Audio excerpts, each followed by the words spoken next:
మీరు అన్నట్టుగా ఎందుకు బీజేపీ ఎందుకు సైలెంట్ గా ఉంది? ఇటువైపు హోరాహోరీగా వీళ్ళందరూ విశ్వ ప్రయత్నాలు చేస్తూ ఉన్నారు గెలుపు కోసము, కాంగ్రెస్ అండ్ బీఆర్ఎస్.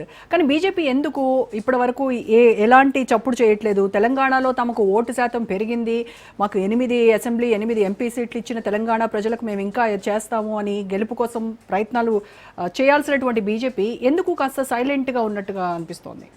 అంటే మొదటగా చూసుకుంటే బీజేపీలో సమన్వయం లేదు, బీజేపీలో లీడర్ల మధ్య ఐక్యత లేదు. కొత్త అధ్యక్షుడు వచ్చిన తర్వాత కూడా పరస్పరం నేతల మధ్య గ్యాప్ ఆ విధంగానే ఉంది.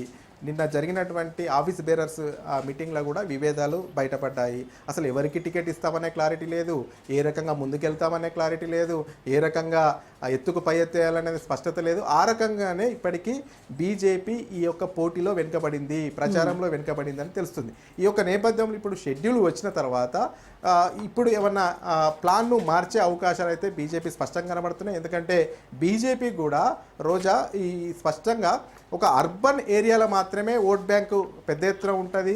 ఎప్పుడు బీజేపీ గెలిచిన అర్బన్ ఓట్లలో అర్బన్ ఏరియాలో ఉన్నటువంటి సీట్లు ఎక్కువ వస్తాయి. అందులో హైదరాబాదు, రంగారెడ్డిలో పట్టుంది కాబట్టి ఇప్పుడు షెడ్యూల్ విడుదలైంది కాబట్టి ఇక వ్యూహం మార్చే అవకాశాలు కనబడుతున్నాయి. ఇక ఎత్తుకు పై ఎత్తు వేయడంలో కూడా బీజేపీ సఫలీకృతం అయ్యేందుకు వ్యూహరచన రచిస్తున్నట్టు తెలుస్తుంది. ఎందుకంటే సెటిలర్ ఓట్లను ఆయుధంగా మలుచుకోవాలని బీజేపీ చూస్తుంది. అందులో భాగంగానే ఓవైపు ఆంధ్రప్రదేశ్లో కూటమి గవర్నమెంట్ ఉంది కాబట్టి, మహాకూటమి గవర్నమెంట్ ఉంది కాబట్టి ఇక్కడ కూడా ప్రచారానికి పవన్ కళ్యాణ్ కానీ అదేవిధంగా చంద్రబాబు నాయుడిని కానీ ప్రచార రంగంలోకి తిప్పి ఎక్కువ ఓట్లు కొల్లగొట్టే ఆలోచన కూడా బీజేపీ చేసే అవకాశాలు ఉన్నాయి. ఇప్పటి వరకు అయితే మీరు అన్నట్టు బీజేపీ ప్రచారంలో మాత్రం వెనుకబడింది. ఇప్పటి వరకు ఉన్నటువంటి సమాచారం ప్రకారం ఓరి పోటీ అటు బీఆర్ఎస్ ఇటు కాంగ్రెస్ మధ్యలో ఉన్నట్లు రాజకీయ వర్గాల్లో కూడా చర్చ జరుగుతుంది. Roja. Right, thank you Rajireddy.